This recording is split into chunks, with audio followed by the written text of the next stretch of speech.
نبی کریم علیہ السلام کا جو معجزہ معراج ہے نا، وہاں بھی لوگ اڑ گئے تھے میرے بھائی، اور آج تک لوگ اڑے ہوئے۔ ایک بندے درجنوں کتابیں لکھتے ہیں، لوگ کہتے ہیں جی نبی پاک خواب میں گئے تھے، تو میں کہتا ہوں جناب میں اگر خواب میں ساری عرش کرسی لوح محفوظ ہو کے آ جاؤں تو کسی کو اعتراض ہوگا؟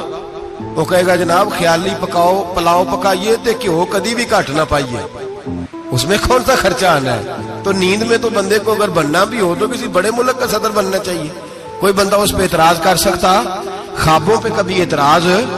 یہ جو سارے کافر بکھر گئے آئے نبی پاک کی بارگاہ میں، اور یہ جو اتنا زیادہ شور ہوا اور قرآن پاک کی آیتیں اتری، اس کا مطلب ہے خواب کی بات ہوتی تو کسی کو کوئی اعتراض؟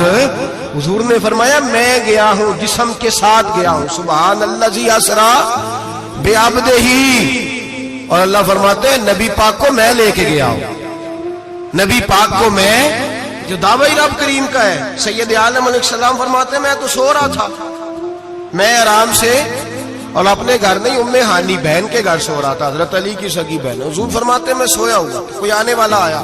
کتنے فرشتے تھے؟ محدثین نے لکھا 3 اولی العزم فرشتے تھے، اور ان کے ساتھ 70 ہزار فرشتے، حضرت جبریل اور ان کے ساتھ 70 ہزار فرشتے، حضرت میکائیل اور ان کے ساتھ 70 ہزار فرشتے، حضرت جناب سیدنا اسرافیل اور ان کے ساتھ 70 ہزار، اتنے فرشتے۔ اور قرآن مجید میں اللہ فرماتے ہیں دعویٰ میرے رسول کا نہیں، سبحان الذی اسری بعبدہ، پاک ہے وہ ذات جس نے اپنے بندہ خاص کو سیر کرائی۔ کتنی کرائی؟ لیلاً، رات کے مختصر حصے میں، من المسجد الحرام الی المسجد الاقصی، مسجد حرام سے لے کر مسجد اقصی تک۔ کون سی مسجد اقصی؟ الذی بارکنا حولہ، جس کے ارد گرد ہم نے برکتیں رکھی ہیں، جس مسجد کے ارد گرد ہم نے برکتیں رکھی ہیں۔ مسجد کے اندر برکت ہوتی ہے کہ ارد گرد ہوتی ہے؟ آپ باہر جوتے لے کے پھرتے ہیں، اندر آتے ہیں تو جوتے اتار کے، باہر بندہ پاک نہ پاک پھرتا ہے، مسجد آتا ہے تو پاک ہو کے۔ اللہ فرماتے ہیں ہم نے مسجد اقصی کے کہاں برکتیں رکھی ہیں جی؟ الذی بارکنا حولہ، ہم نے مسجد کے ارد گرد کیا تھا؟ امام راضی، علامہ محمود آلوسی، علامہ اسماعیل حقی، تمام مفسرین، اور وہ مفسرین جو تمام مکاتب فکر کے ہاں متفقہ ہیں۔ امام فخر الدین رازی فرماتے ہیں مسجد اقصی کے ارد گرد درجنوں نبیوں کی قبریں ہیں، جن کو اللہ برکت والی فرما رہا ہے، جن کو اللہ نبیوں کے جسموں کو برکت والا فرما رہا ہے۔ فرمایا الذی بارکنا حولہ، ہم نے اس کے ارد گرد برکتیں رکھی، اور معراج کیوں کرائی؟ لنریہ من آیاتنا، تاکہ ہم اپنے نبی کو اپنی نشانیاں دکھائیں۔ انہ هو السمیع البصیر، بے شک اللہ سننے والا بھی ہے اور اللہ کریم دیکھنے والا بھی۔ نبی پاک فرماتے ہیں میں سو رہا تھا، چھت پہ فرشتے آئے، بات آپ نے سنی ہوئی ہے، صرف کچھ نظریات معراج کے حوالے سے عرض کرنے، چند نظریات۔ نبی پاک فرماتے ہیں حضرت جبریل نے چھت کے اوپر سے انہوں نے تھوڑا سا حصہ کھولا، چھت پھاڑی۔ ہمارے نا دیہاتوں میں لکڑی کی جو چھت ہوتی تھی نا، اس پہ ایک بندہ بھی اگر چلتا تھا نا تو گھر کے جو بزرگ ہوتے تھے کہتے تھے پتہ کرو چھت پہ بندہ ہے کوئی، ایک آدمی فٹافٹ بزرگ جاگ جاتے تھے، کہتے پتہ کرو بھائی، بلکہ ساتھ والے کو آواز دیتے تھے، دروازہ کھولتے تھے۔ ہوتا تھا کہ نہیں ہوتا تھا؟ ہو جاتا تھا نا۔ او بھائی 1.5 پونے 2 لاکھ بندہ چھت پہ چلے، اللہ کے رسول فرما رہے میں سو رہا ہوں، چھت پھاڑ دی، حضرت جبریل آ گئے، نبی پاک صلی اللہ علیہ وسلم کے پاس 70 ہزار فرشتہ ساتھ ہے، آ کے کھڑے ہو گئے، میکائیل سے اسرافیل سے مشورہ کر رہے ہیں حضور کو کیسے جگائیں۔ نبی پاک فرماتے ہیں میں سو رہا ہوں، حالانکہ بخاری میں لفظ ہے، نبی پاک فرماتے ہیں میری آنکھیں سوتی ہیں، دل تو میرا ہر وقت جاگتا رہتا ہے۔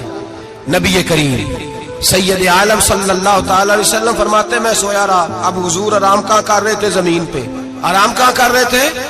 حضور علیہ الصلوۃ والسلام زمین پہ آرام کر رہے تھے، جناب جبریل جھکے، کتنا جھکے کہ حضور کے قدم ہی چوم لیے، نبی پاک کے قدم، تو کتنا جھکے ہوں گے جی؟ رکوع تک جی؟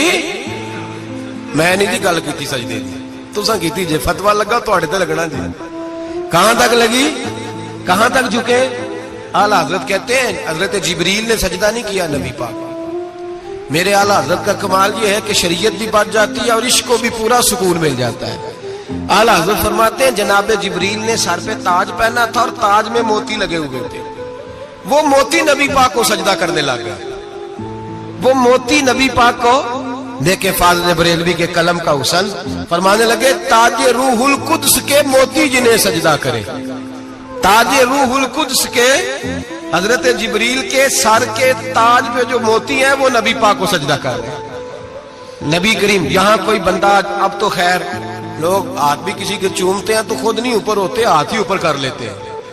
اب تو مزاج ہی بدل گیا ہے. فرمایا رسول کریم صلی اللہ تعالی علیہ وسلم کے لیے جبریل جھکے تو پیروں تک اور نبی پاک علیہ السلام کے قدم چومے. حضرت جبریل نے حضور جاگے اٹھایا نبی کریم کو اور کہا یا رسول اللہ رب آپ کی ملاقات کا شوق رکھتا ہے. اللہ آپ کی ملاقات کا شوق رکھتا ہے. حضور فرماتے ہیں مجھے اٹھا کے تو جبریل حتیم میں لے گئے اور پھر یہ بخاری کے لفظ ہے. فرمایا یہاں گلے سے لے کر ناف تک میرا سینہ کھولا, میرا دل نکالا, آب زمزم میں رکھا. اس لیے نہیں کہ نبی پاک کے دل کو برکت حاصل ہو جائے, اس لیے کہ آب زمزم کو برکت حاصل ہو جائے. امتی رج رج کے پیئے کہ یہ وہ والا زمزم ہے جس نے ہمارے مصطفیٰ کے قلب اطہر کو چوما ہوا ہے. نبی پاک صلی اللہ علیہ وسلم فرماتے ہیں میرے سامنے کھولا اور میں دیکھتا بھی رہا. دل کھل گیا, سینہ کھل گیا اور میں دیکھتا بھی رہا. اور نبی پاک فرماتے ہیں خون بھی نہیں نکلا, اس لیے کہ حضور کی حقیقت نور ہے. نبی پاک کی حقیقت نور ہے. ورنہ بشر کے حضور اگر صرف بشر ہوتے تو کٹ بھی لگے تو خون نکل آتا ہے. میرے رسول کریم سید عالم صلی اللہ علیہ وسلم فرماتے ہیں پھر جبریل امین مجھے براق پہ بٹھانے لگے. خچر سے چھوٹا تھا, گدھے سے بڑا تھا اور بجلیوں کا بنا ہوا تھا. جہاں اس کی نظر جاتی تھی وہاں اس کا قدم جاتا تھا. نبی کریم فرماتے ہیں مجھے بٹھانے لگے تو میں رک گیا. میں نے کہا میں نہیں بیٹھتا. یا رسول اللہ کیا ہوا؟ فرمایا اللہ فرماتے ہیں یوم نسوق المجرمین الی جہنم وردا. جب آپ کے امتی نکلیں گے قبروں سے تو ڈنڈے مار مار کے لے جائے جائیں گے. پہلے رب میرے ساتھ وعدہ کرے کہ جب میرے غلام قبروں سے نکلیں گے تو انہیں بھی براق عطا کرے گا. پہلے وعدہ کرے. حضرت جبریل کہتے ہیں میں وہیں کھڑا تھا. رب کریم نے کہا چل وعدہ کر لے. یوم نحشر المتقین الی الرحمن وفدا. محبوب جب تیرے فرما بردار قبروں سے نکلیں گے تو میں سب کو براق عطا کر دوں گا, سب کو براق دے دوں گا. نبی کریم فرماتے ہیں میں براق پہ بیٹھا. سفر شروع ہوا. نبی رحمت علیہ الصلوۃ والسلام فرماتے ہیں میں گزرا. یہ بات آپ نے سنی ہوئی ہے پر بیان کرنے بھی بڑی ضروری ہے. مررت علی الموسیٰ فهو یصلی فی قبرہ رواہ مسلم. او خدا کے بندو اللہ تبارک و تعالی ہدایت کا نور دے. کہاں بیٹھ کے قرآن و سنت پڑھتے ہو؟ کیوں نہیں عقیدے